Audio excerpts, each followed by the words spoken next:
வயலோ வயலோ வயலோ செழிக்க வாழ்வு தந்தானே, வயலோ வாழ்வு தந்தானே. அட பொன்னா விளையோ பூமிக்கு நல்ல விவரம் தந்தானே, உழவனின் உறவா வந்தானே.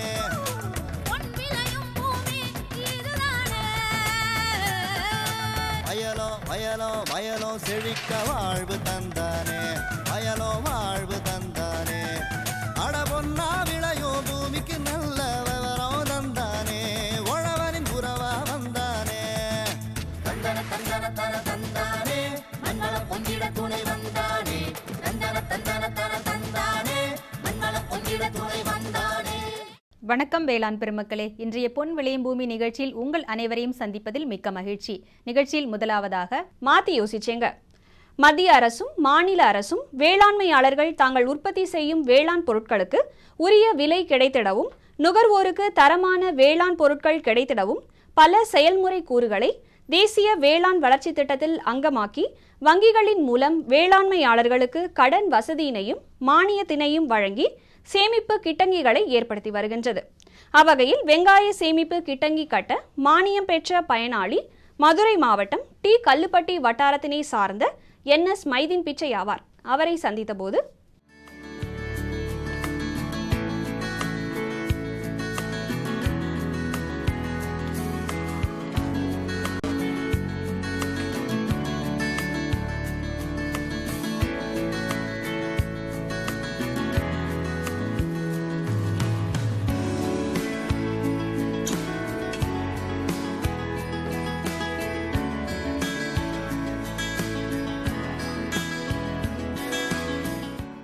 நான் கிட்டத்தட்ட ஒரு 47 ஆண்டு காலமாக விவசாயம் பண்ணுறேன். எல்லா விவசாயம் பண்ணுறேன். வாழை, கரும்பு, கடலை, வெங்காயம். வெங்காயம் விரும்பி செய்கிற காரணமே ஒரு ஏக்கருக்கு 100 மூடை வர்ற விவசாயம் அது ஒன்று தான். ஆனால் விலையை ரொம்ப சிரமப்பட்டு விலையை வச்சு மார்க்கெட்டிங் இல்லாமல் போயிடுது. ரொம்ப சிரமப்பட வேண்டியிருக்கு. அப்போ நிலைநிறுத்தி போகக்கூடிய ஒரு பொருள் தேவைப்படுது. அதை இந்த தட்டியில் மேய்ஞ்சி அதை செஞ்சு இதை செஞ்செல்லாம் போட்டு பார்த்தோம். அதெல்லாம் சரியாக வரல. அது பொறுப்பு உசிலம்பட்டியில் போய் வேளாண்மை பொறியியலில் போய் எனக்கு வெங்காயம் நிறையா விளைய வைக்கிறேன், இதை ஸ்டாக் பண்ணுறதுக்கு ஏதாவது எனக்கு வழி பண்ணி கொடுத்தீங்கன்னா நல்லாயிருக்கும், எனக்கு மட்டும் இல்லை எல்லா விவசாயிகளுக்கும் நல்ல முற்போக்கு விவசாயிகளுக்கு இது செஞ்சு கொடுக்கணும்னு ஆசைப்பட்டான். நான் போய் கேட்டேன். அது இன்ஜினியர் வந்தார், படம் கொடுத்தாரு. அதுபடி நான் எல்லா வேலையும் பார்த்தேன்.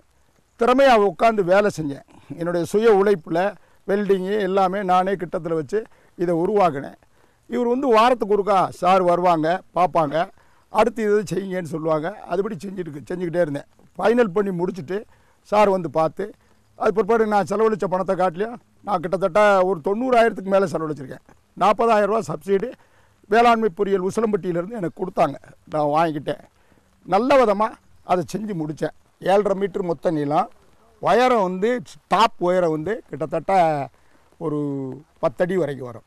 10 அடி உயரம் வரும். அகலம் 5 அடி வரும். இதில் நான் மூடையை ஸ்டாக் பண்ணி பார்த்தேன். கிட்டத்தட்ட 115லேருந்து 120 மூடையை நான் ஸ்டாக் பண்ணி நிலைநிறுத்தி போன தடவை எனக்கு அதில் லாபம் கிடச்சி. அதிகமான இன்கம் உள்ளது வெங்காயம் ஒன்று தான். அதுக்கு நிர்ணயமே பண்ண முடியாது. 50 ரூபாய்க்கு போனாலும் போகும், 10 ரூபாய்க்கு போனாலும் போகும்.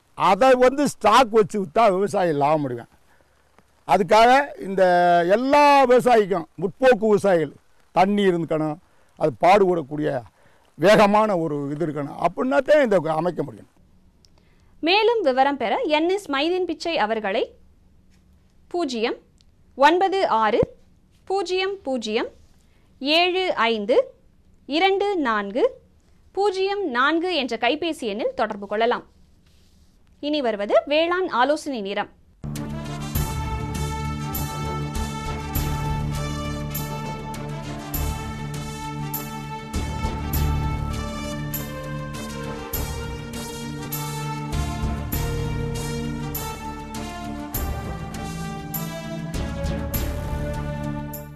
வேளாண்மையாளர்களுக்கு ஒருங்கிணைந்த பண்ணையம் அமைப்பதால் உபரி வருமானம் நிலையாக கிடைக்கின்றது என்ற நோக்கில் மத்திய மாநில அரசுகள் தேசிய வேளாண்மை வளர்ச்சி திட்டத்தில் விவசாயிகளை ஊக்குவித்து வருகின்றது. அதன்கண் மதுரை சொக்கிக்குளம் வேளாண்மை உதவி இயக்குனர் R. செல்வன் பண்ணைக்குட்டையில் மீன் வளர்த்தல் எவ்வாறு மேற்கொள்வது என்பது குறித்து விவரிக்கின்றார். இன்றைய வேளாண் ஆலோசனை நேரத்தில் மதுரை மேற்கு வட்டாரத்தில் சமயநல்லூர் கிராமத்தில் அருகில் உள்ள கட்டப்புள்ளி நகரில் திரு கணேசன் என்ற விவசாயி அவர்கள் தன்னுடைய பண்ணைக்குட்டையில் மீன் வளர்த்து தென்னை மரத்து ஊழில் பண்ணைக்குட்டை அமைத்துள்ள விவசாயத்தை நான் உங்களுக்கு எடுத்துக்கூற விரும்புகிறேன். இதில் கூடிய முக்கிய இதாக பண்ணைக்குட்டைகளை நமது ஊரக வேலைவாய்ப்பு திட்டத்தின் கீழ் தொழிலாளிகளை வைத்து பண்ணைக்குட்டைகள் வெட்டப்பட்டுள்ளது. மீன் வளர்ப்பதற்கு மீன்வளத்துறையிலிருந்து மானியம் கொடுக்க ஏற்பாடு செய்யப்பட்டுள்ளது. இவற்றின் மூலம் அவர்களுக்கு கூடுதல் வருமானமாக விவசாயிகளுக்கு அசியூடு வருமானம், அதாவது நிரந்தர வருமானமாக 3 வாரத்திற்கு ஒரு முறை 100 கிலோ மேனிக்கு அவர் வருமானம் கிடைக்கக்கூடிய ஒரு லாபகரமான தொழிலாக உண்டாக்கியிருக்கிறோம். இதற்கு முன் நெல் சாகுபடி செய்யும் பொழுது அவர் 3 போகம் சாகுபடி செய்வார். 3 போகத்தில் குறைந்தது 1 லட்ச ரூபாய் லாபம் கிடைத்தால் இந்த இதில் 4 லட்ச ரூபாய் லாபம் கிடைப்பது, வருடத்திற்கு 4 லட்ச ரூபாய் லாபம் கிடைப்பதற்கான ஒரு வருமானத்தை பெருக்குவதற்கு வேளாண்மைத்துறை அவருக்கு ஆலோசனை வழங்கி பண்ணைக்குட்டையில் மீன் வளர்த்தலை நாம் ஊக்குவித்துள்ளோம். இவற்றில் முக்கியமாக தென்னையில் பண்ணைக்குட்டை வெட்டியதனால் தென்னை மரமும் நன்றாக வளர்ந்துள்ளது. எனவே பல விவசாயிகள் ஆர்வத்துடன் இவருடைய பண்ணையை பார்வையிட்டு செல்கிறார்கள். இந்த பண்ணைக்குட்டையில் மீன் வளர்ப்பதற்காக வேளாண்மைத்துறை நமது விவசாயிகளுக்கு சிபாரிசு செய்து பண்ணைக்குட்டை வெட்டுவதற்கான முழு மானியத்தையும் இலவசமாக பெற்றுத் தருகிறது. இவற்றுக்கு மீன் வளர்ப்பதற்கு மீன்வளத்துறைக்கு பரிந்துரை செய்து அவர்கள் ஹெக்டேர் அளவிற்கு 60,000 ரூபாய் மானியம் வழங்குவதற்காக சிபாரிசு செய்து அனுப்பப்பட்டுள்ளது. பண்ணைக்குட்டை அமைப்பதனால் நம்மளது நீர் ஆதாரத்தை பெருக்குவதுடன் தென்னை மரங்களில் நன்றாக காய் பிடிக்க வசதியாக உள்ளது. மேலும் இவர் இந்த நீரை விவசாயத்திற்கு பாய்ச்சும் பொழுது அது உரங்கள் நிறைந்துள்ளதாக இருந்ததால் நல்ல மகசூல் கிடைப்பதற்கான வாய்ப்புகள் உள்ளது. இவருக்கு தொடர் வருமானம், முக்கியமாக விவசாயிகளுக்கு தொடர்ந்து வருமானம் கிடைக்கக்கூடிய ஒரு உபத்தொழிலாக உள்ளது. பண்ணைக்குட்டை அமைப்பதற்கு சொந்த பட்டா நிலமாக இருக்க வேண்டும். சிட்டா அடங்கல் சிட்டா கொண்டு வர வேண்டும். தன்னுடைய சொந்த பேர் சிட்டா கொண்டு வரணும். பண்ணைக்குட்டை வெட்டுவதற்கு எனக்கு எந்த ஆட்சேபனை இல்லை என்ற ஒரு தகுதி சான்றிதழ் ஒன்று வழங்க வேண்டும். இவை மட்டும் வழங்கினால் போதும். நாங்கள் உங்களுக்கு சிபாரிசு செய்து பண்ணைக்குட்டை வெட்டுவதற்கு ஊரக வளர்ச்சித்துறைக்கு சிபாரிசு செய்து அனுப்பியுள்ளோம். மீன்வளத்துறைக்கு மானியம் வழங்குவதற்கு நாங்கள் நல்ல விவசாயி, தொடர்புடைய விவசாயின்னு சொல்லி அவர் மீன் வளர்ப்புக்கு உரிய மானியத்திற்கு நாங்கள் சிபாரிசு செய்து அனுப்பிவிடுவோம். இது மாதிரி மற்ற மாவட்டங்களில் உள்ள விவசாயிகள் செய்ய வேண்டும் என்று விரும்புபவர்கள், பண்ணைக்குட்டையில் மீன் வளர்க்க வேண்டும் விரும்புபவர்கள் அந்தந்த பகுதியில் உள்ள வேளாண்மை உதவி இயக்குநர் அலுவலகத்தை நாடி அவர்களிடம் ஆலோசனை பெற்றுக்கொண்டு பயனடையலாம் என தெரிவித்துக் கொள்கிறேன். மேலும் விவரம் பெற ஆர் செல்வன் அவர்களை 09944644894 என்ற கைபேசி எண்ணில் தொடர்பு கொள்ளலாம்.